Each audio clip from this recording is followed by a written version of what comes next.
Capítulo 1. Sobre la vivencia del aborto en primera persona. M. Engels Claremont. Lo único que nos cura del sufrimiento es vivirlo a fondo. Marcel Proust. Cuando una pareja anuncia un embarazo diciendo vamos a tener un bebé, es un claro indicio de que no ha sufrido ninguna pérdida gestacional, porque unos padres que han pasado por ello saben que un embarazo no siempre es sinónimo de la llegada de un bebé, y nunca más lo anuncian de ese modo. Es la pérdida de la inocencia. El hecho de haber vivido esta experiencia repetidas veces y compartir la vivencia con una amplia variedad de mujeres que también han pasado por ello me empuja a escribir en este apartado sobre todo lo experimentado, aprendido y reflexionado. M. Engels Claremont. Perdí a mi bebé. Ya intuía que no iba bien. En el hospital me lo confirmaron. Mi bebé deseado, al que ya sentía como parte de nosotros, se ha desprendido, ha muerto. ¿Por qué nadie lo nombra? Estaba vivo y se ha muerto, en secreto, en silencio, en mi interior. No sé cómo manejar la muerte de mi bebé no nacido. Los demás tampoco lo saben.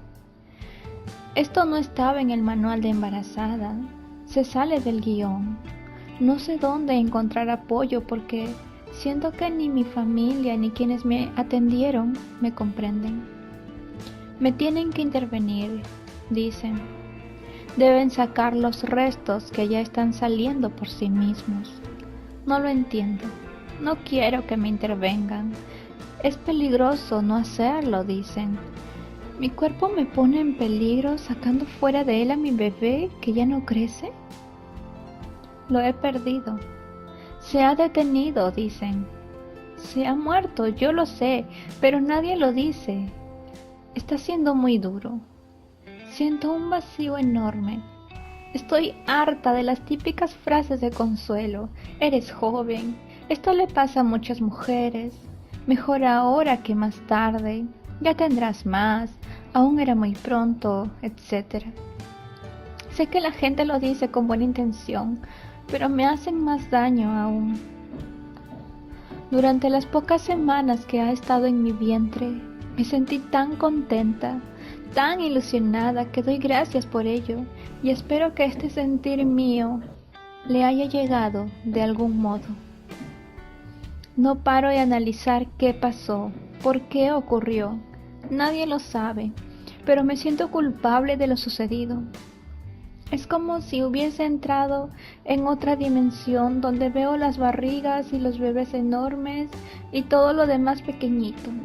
Deseaba tanto a este hijo, había hecho tantos planes y ahora me ahogo en ellos, me pierdo con él. Es tan duro. Los hijos nos enseñan muchas cosas, también los que se te van pronto, me dicen mujeres sabias. De momento solo puedo llorar, poco a poco. Este hijo que he perdido siempre será mi bebé, siempre estará en mi corazón. Tema tabú. Las pérdidas perinatales son en la actualidad un tema tabú. En el siglo XXI, cuando los asuntos relacionados con la sexualidad y la reproducción son de interés general y creciente, el aborto sigue siendo relegado al silencio.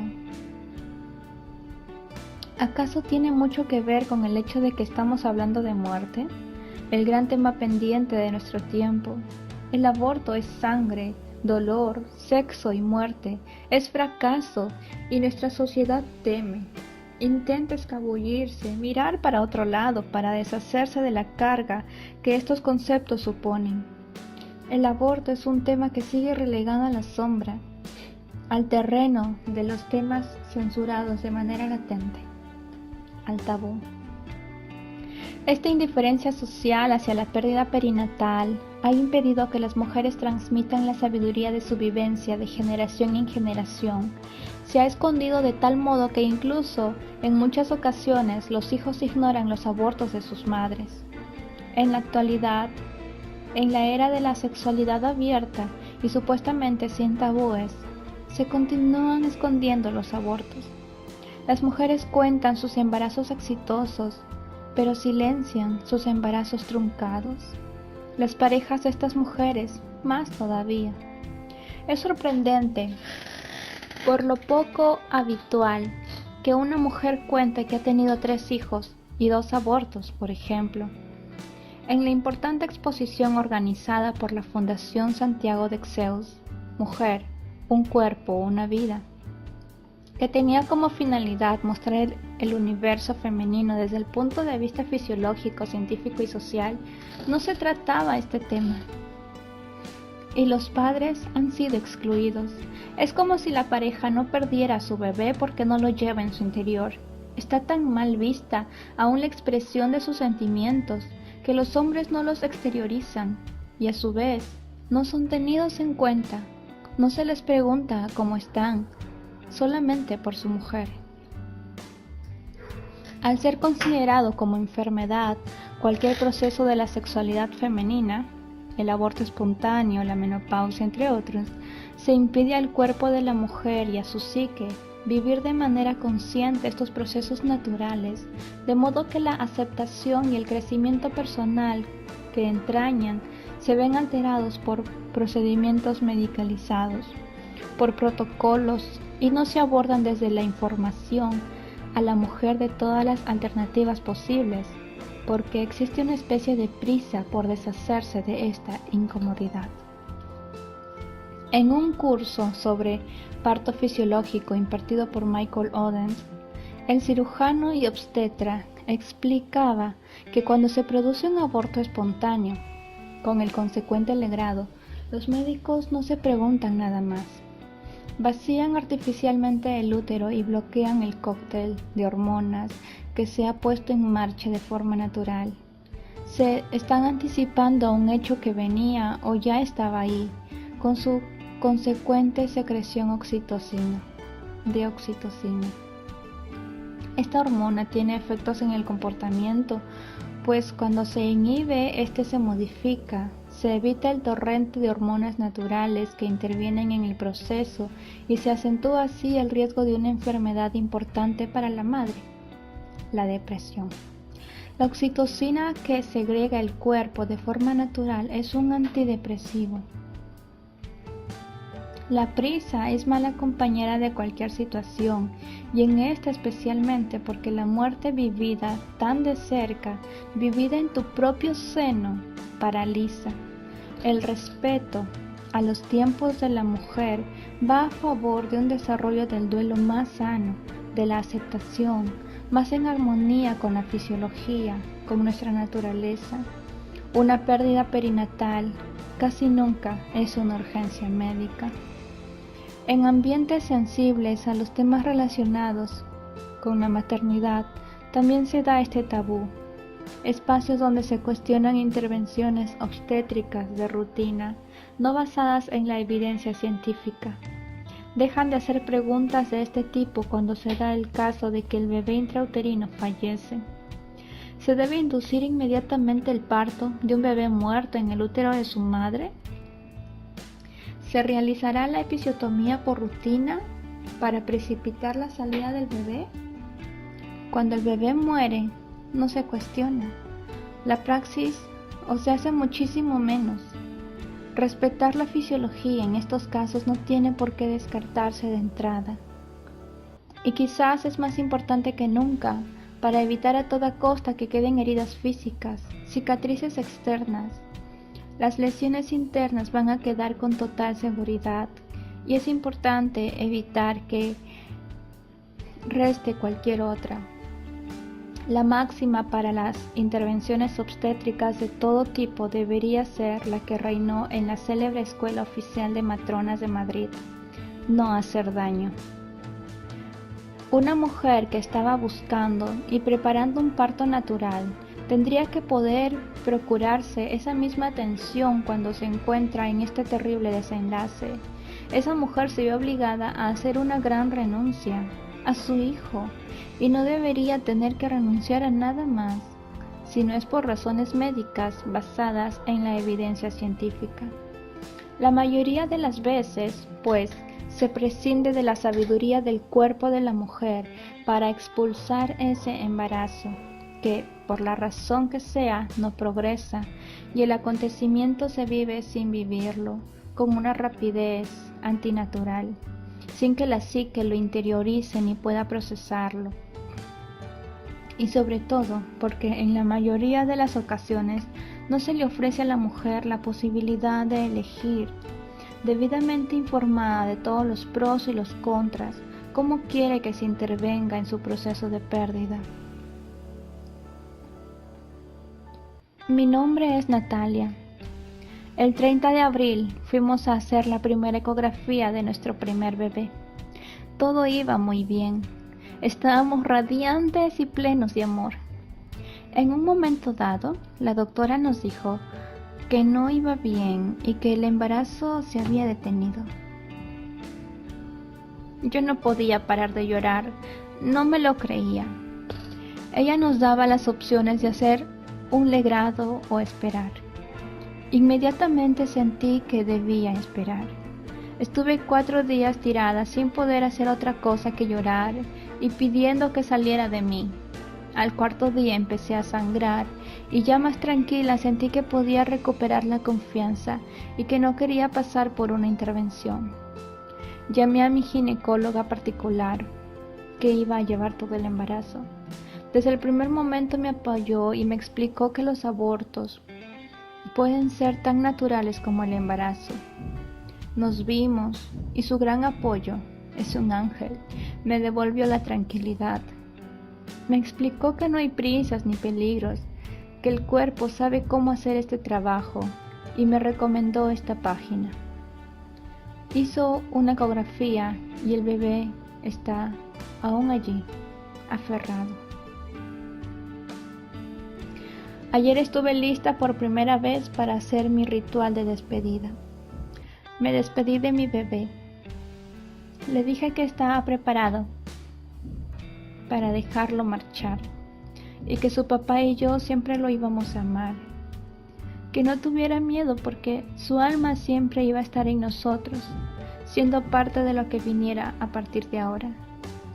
También le di las gracias por haber estado en mí, aunque fuera por poco tiempo, y permitirme sentir la maravilla, el placer de ser mamá. Luego trabajé visualizando mi útero y pidiéndole que se abriera y que lo dejara ir, que se limpiara. Fue muy potente lo que pasó porque de dentro de mí salió una fuerza muy grande que me obligó a moverme. Me dejé llevar y empecé a tomar las posiciones que yo había imaginado que sucederían en el momento del parto. Sentía que de alguna manera necesitaba vivir ese momento que había quedado inconcluso. Hoy me siento más aliviada y sin angustia. Desde el primer momento que me enteré que estaba embarazada, sentí que esto era un desafío a la confianza, a mi naturaleza femenina, a los procesos, a la entrega hacia la vida misma. Así lo viví, con todo mi ser, sin miedos. Habíamos decidido hacer un parto natural, en casa, y estábamos disfrutando de tanto aprendizaje. Nada salió como esperábamos, pero de alguna manera siento que estoy viviendo el otro lado del mismo proceso, porque dentro de la vida está la muerte, dos polaridades que son una. Ahora creo que hacerme un legrado sería no permitirle a mi organismo vivir este proceso y que él lo concluya con toda sabiduría cuando deba hacer. Sería traicionarme a mí misma. Es como pensar que si las cosas salen bien, puedo apostar por parir de manera natural, y si salen mal o como no esperábamos, debo ponerme en manos de los que saben más que yo.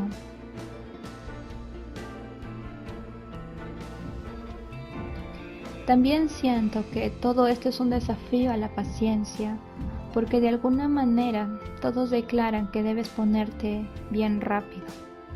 Durante este tiempo me he preguntado, ¿rápido? ¿Para quién? ¿Para qué?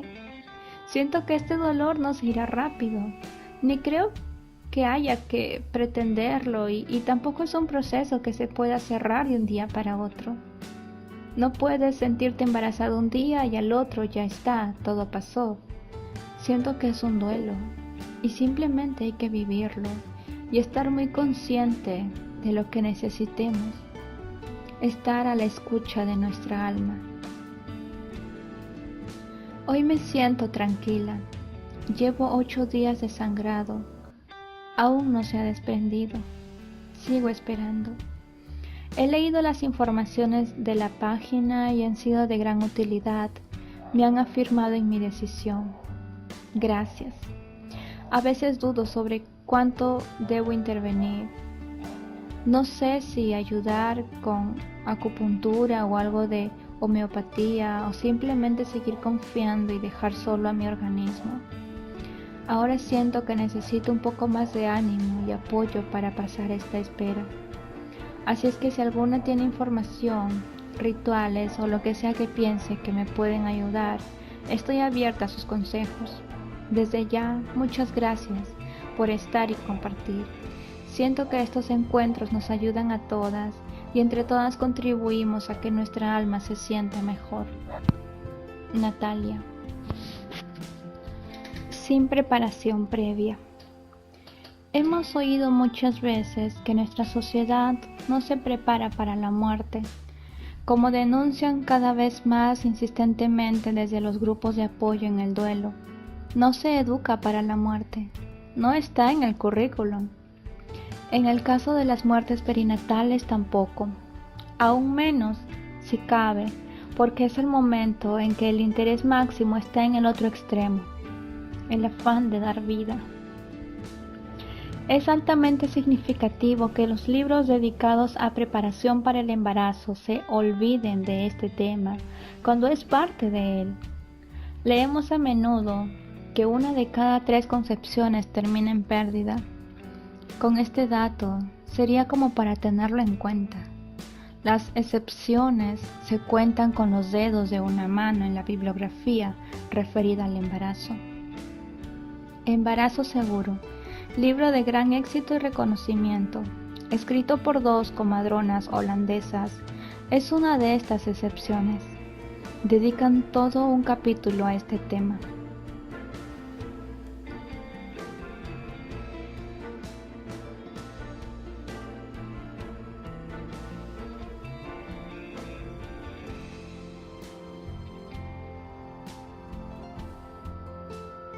Y nadie se prepara con antelación para algo así. Únicamente existe la posibilidad de tomar conciencia en el caso de que las pérdidas hayan sido múltiples. El estado de perplejidad, de shock, de tristeza y desesperación contribuye al nublado de la mente y al entumecimiento del cuerpo por el gran disgusto acaecido. Y es mal momento para tener en cuenta todas las opciones. Se debe buscar una atención respetuosa con la manera personal de enfocar la pérdida. Normalmente se da poco tiempo y poca información.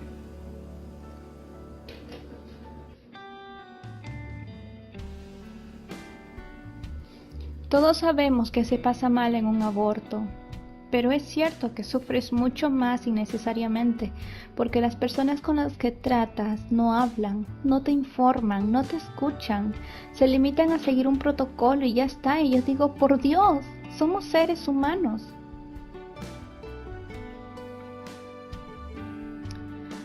Cuando a una mujer se le detecta un embarazo con problemas que indican que el feto no sobrevivirá extrauterinamente, se da como única solución la interrupción del embarazo. Pero es fundamental que cada pareja decida libremente y esté bien informada sobre qué es lo que desea hacer. También es importante que se le expliquen las diversas maneras en que puede ser interrumpido dicho embarazo ¿Y cuál es el procedimiento habitual de intervención del centro que informa? ¿Y qué pasa si no se interviene, sin coacciones ni presiones? Si ese bebé no va a poder vivir fuera del útero, algunos padres pueden plantearse que no es necesario apresurar el desenlace, que prefieren esperar a que los hechos se sucedan cuando tengan que suceder, cuando dicte la naturaleza. Es el planteamiento habitual en caso de vida extrauterina. Además, hay detalles importantísimos sobre los cuales los padres deben poder decidir. Si hay más de una sola opción, ¿cómo y cuándo le van a desencadenar el parto? ¿Cómo será acompañada la mujer? ¿Qué se va a hacer con el cuerpo del bebé? ¿En qué lugar va a estar el padre? ¿Van a poder estar con su bebé? Y si es así, ¿cuándo? ¿Cuánto? ¿Y dónde? Se trata, en fin, de decidir sobre la anestesia, poder acompañar al bebé si éste vive un corto espacio de tiempo después del parto, etc. Existe una clara asimetría en el reconocimiento de la dignidad humana de una persona que muere después de nacer y una muerte intrauterina. En el primer caso se considera normal la dignidad de los restos. En el segundo caso, no siempre.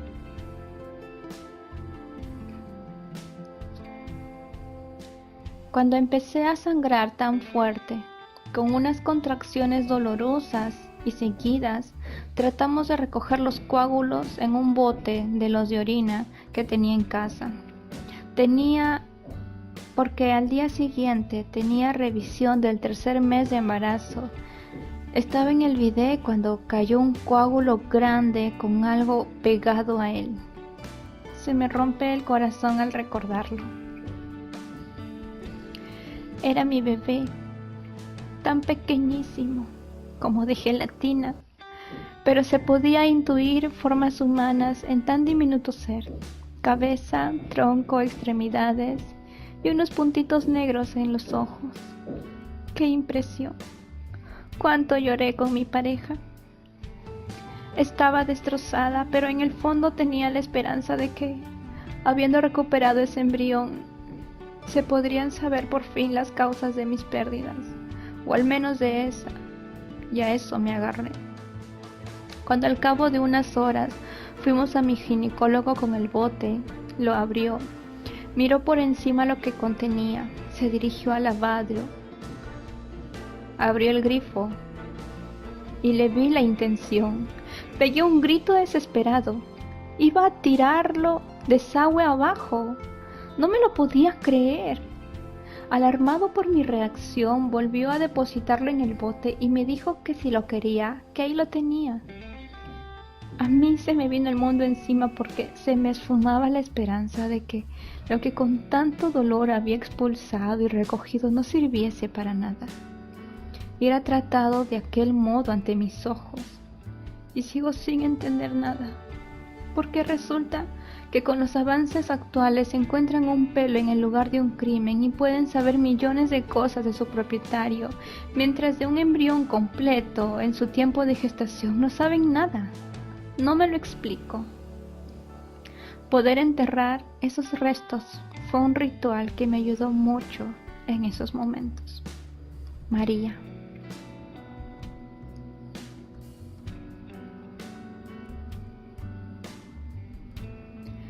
Hay países en los que es posible registrar al bebé intrauterino muerto con su nombre y los apellidos de los padres. En nuestro país, los bebés que mueren en el seno materno y que ya no son considerados embriones pueden tener la siguiente denominación: feto hembra, de nombre de la madre. Palabras que duelen en el alma de los padres. A los embarazados que se pierden en el primer trimestre suelen ser llamados y tratados como despojos quirúrgicos. El nombre sí importa, y tal estado de cosas dice mucho del modo en que se trata este asunto. En junio de 2007 el Congreso aprobó instar al gobierno a estudiar la modificación del artículo 40 de la Ley del Registro Civil para inscribir los nacimientos desde la ruptura del cordón umbilical del nacido sin perjuicio del artículo 30 del Código Civil y concordantes, una proposición no de ley llamada Reforma Amanda. Esta reforma se propuso para modificar el reglamento del registro civil, que hasta ahora no permite registrar a ningún bebé que no haya vivido más de 24 horas fuera del seno materno. La propuesta llegó al Congreso gracias al esfuerzo de Georgina Russell y su pareja Joan, que después de perder a su hija no pudieron registrarla. Amanda era el nombre que habían elegido para ella. La proposición no de ley no se materializó finalmente.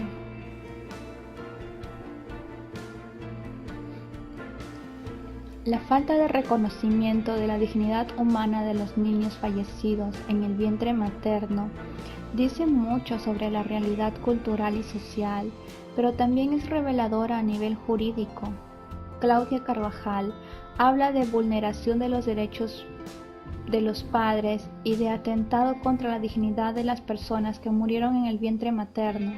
Considera que valorizar y enseñar el respeto a la vida pasa por entender en profundidad la dimensión de la dignidad humana que comienza con la concepción, pero no termina con la muerte fetal, y reflexiona sobre la dignidad humana de las criaturas muertas en el vientre materno a partir de la actitud hacia la muerte intrauterina por parte de la sociedad. La forma en que se actúa con el cuerpo del bebé o con los restos recogidos de un legrado varía de un centro hospitalario a otro. Es importante preguntar a los padres qué desean, porque a veces cuando los padres reaccionan ya es demasiado tarde y ya no es posible recuperar el cuerpo o los restos. También se da el caso paradójico de que hay centros que dan a elegir a los padres entre hacer la autopsia y tener la posibilidad de saber por qué ocurrió o poder tener el cuerpo para enterrarlo. Circunstancia que no ocurre con ningún otro tipo de autopsia. No se debería tener que elegir. Pueden ser factibles ambas, la autopsia y poder recuperar el cuerpo. Estamos muy ciegos aún.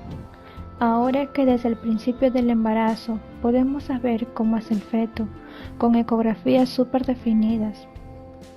Las futuras madres se hacen 1000 ecografías para disfrutar de más imágenes y hacerse una idea más real, conectar con el bebé, cantarle, hablarle.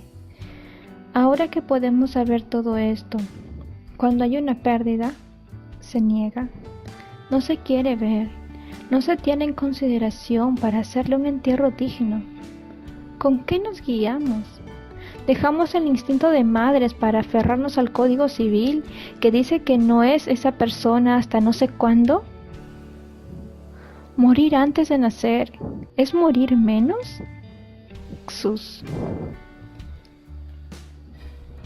En busca de ayuda, información y apoyo.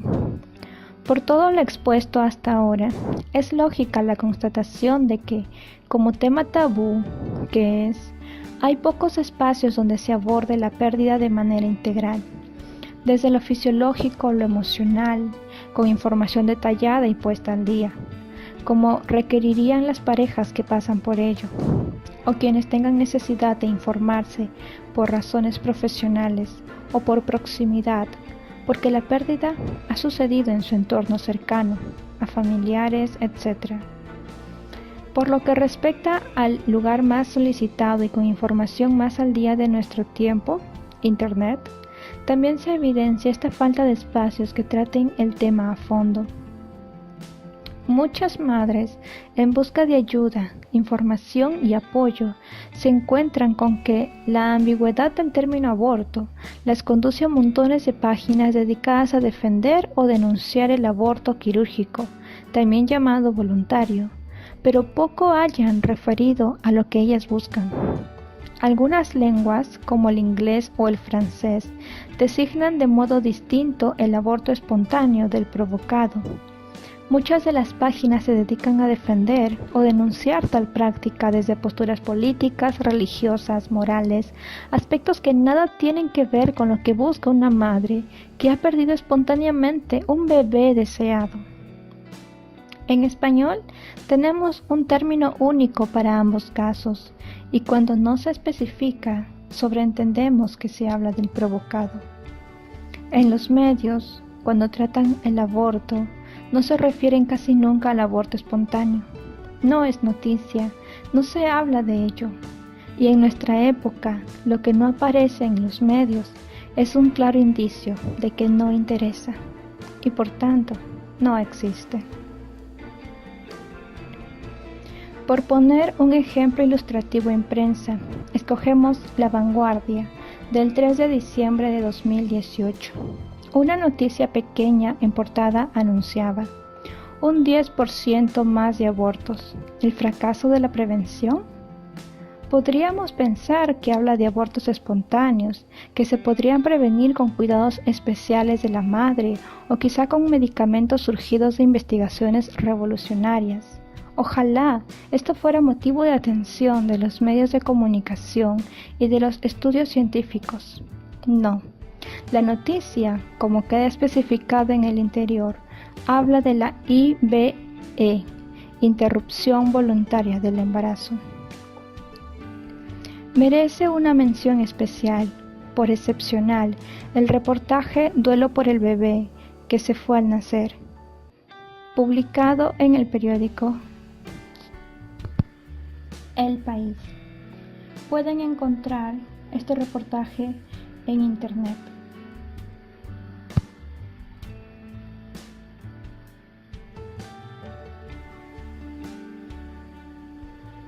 Capítulo 3.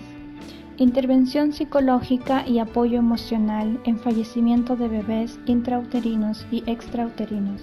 Rosa Jové. La ciencia moderna aún no ha producido un medicamento tranquilizador tan eficaz como son unas pocas palabras bondadosas. Sigmund Freud. Introducción. Un hijo es un hijo. En una de las últimas intervenciones en emergencias que hice, hubo diversos fallecidos, entre ellos un hombre de unos 40 años y un chico de 12. Cuando los grupos de intervención se planteaban dar la mala noticia, noté que había un sentimiento general de que iba a ser más fácil dársela a la madre del adulto que a la madre del menor. ¿Por qué?, pregunté. Porque es un niño y le sentirá más, me respondieron. Les expliqué que una madre es una madre y que seguramente lo sentirán las dos por igual. Tristemente, la respuesta de las dos mujeres ante la noticia me dio la razón.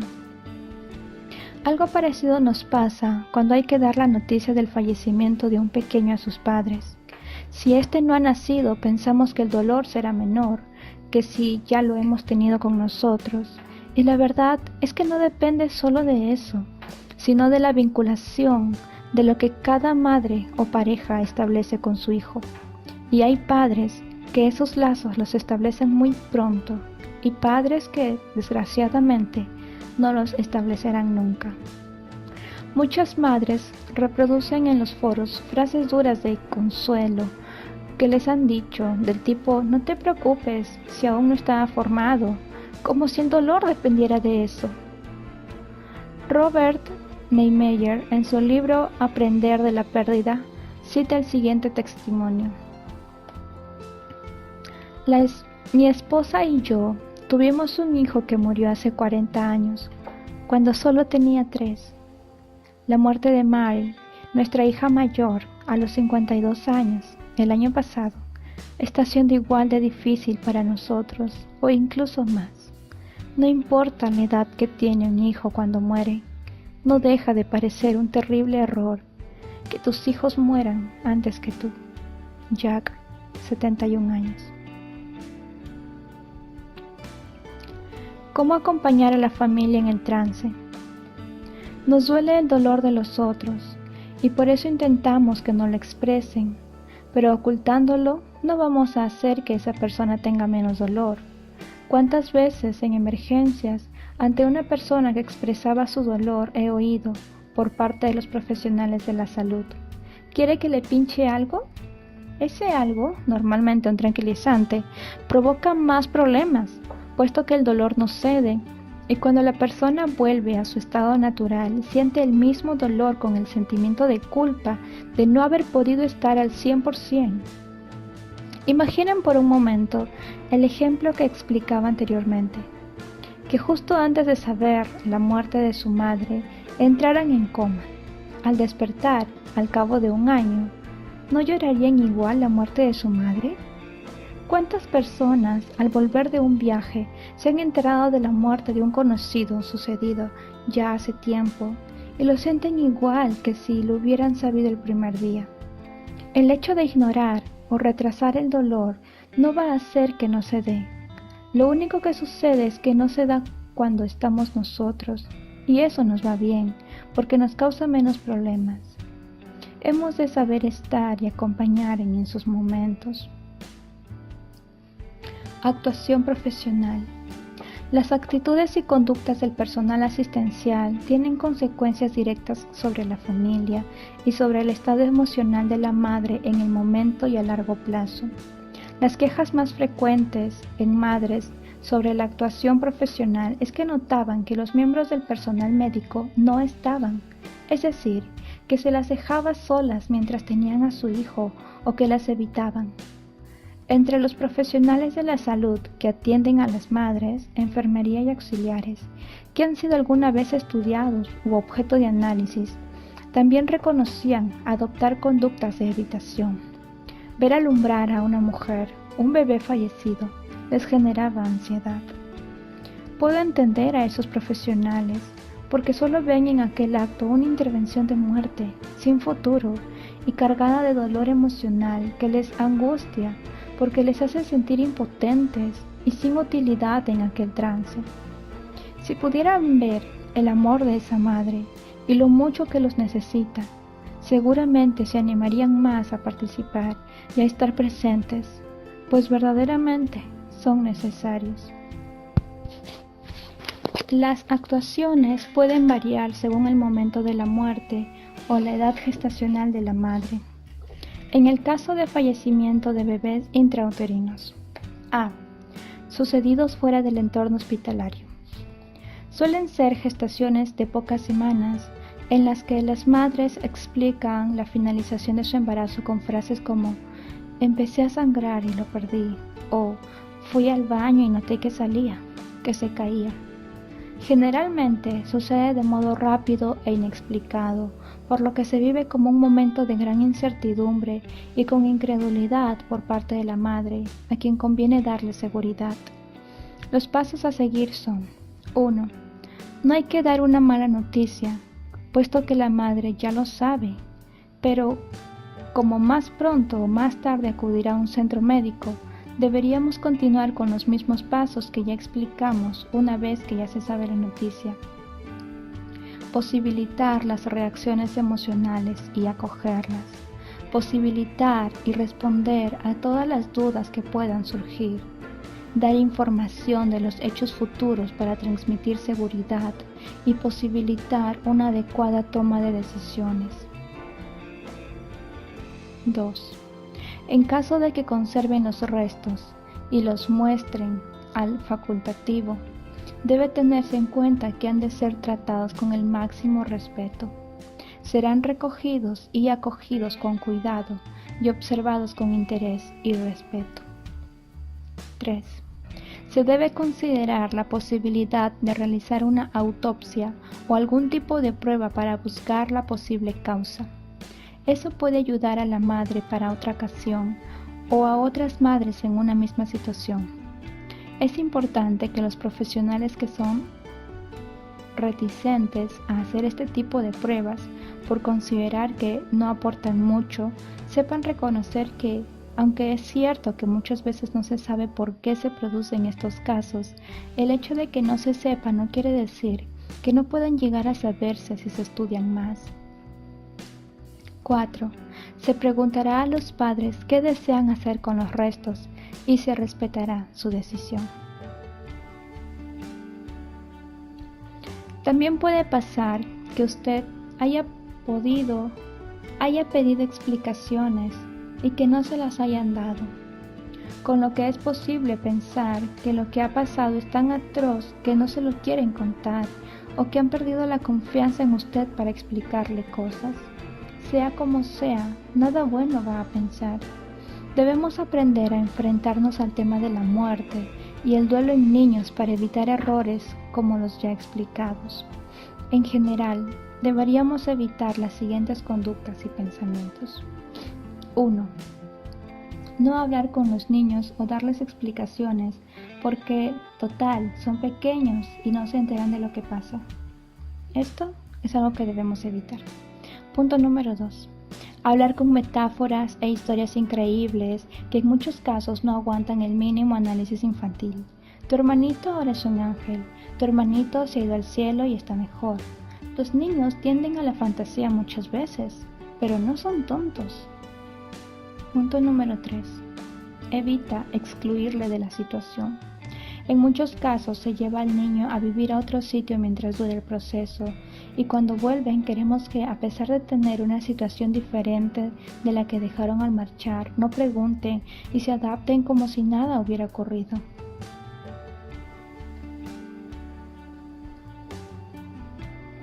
Los niños, como los adultos, en caso de muerte, tienen el derecho de estar informados de lo que les sucede a sus seres queridos, a tomar parte activa del proceso y a que se fomenten todas las actuaciones pertinentes para que su duelo sea elaborado de forma adecuada. Nadie puede quitarles ese derecho, aunque según la edad podamos abordarlo de una forma o de otra. ¿Cómo dar una mala noticia a un niño? Básicamente, los pasos a seguir son los mismos que los explicados en los adultos. Que el menor esté informado cuanto antes de lo que sucede. La mayoría de menores son grandes observadores y saben que algo pasa aunque no sepan el qué. Esa inseguridad suele complicar el duelo y provocar el trauma. Es mejor desvelar la intriga que mantenerla.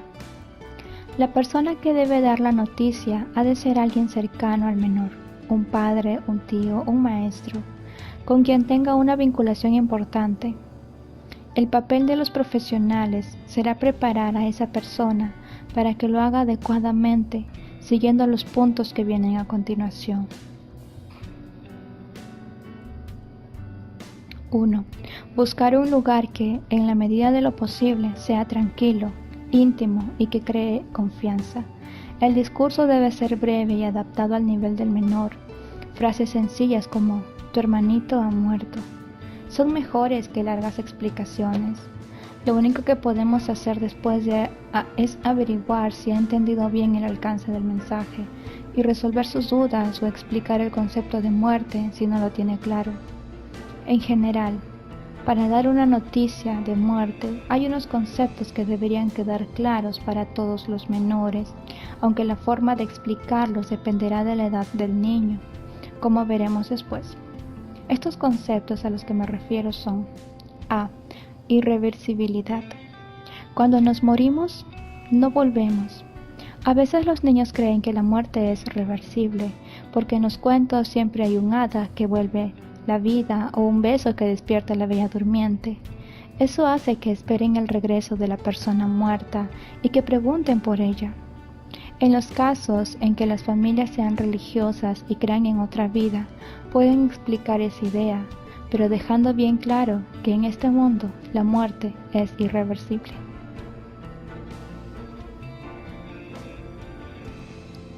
B. Involuntariedad.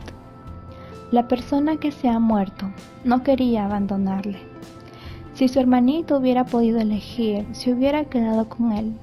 Muchos niños, ante frases como "se ha ido a un lugar mejor", viven la pérdida de un ser querido como un abandono. Me ha dejado para estar mejor. C.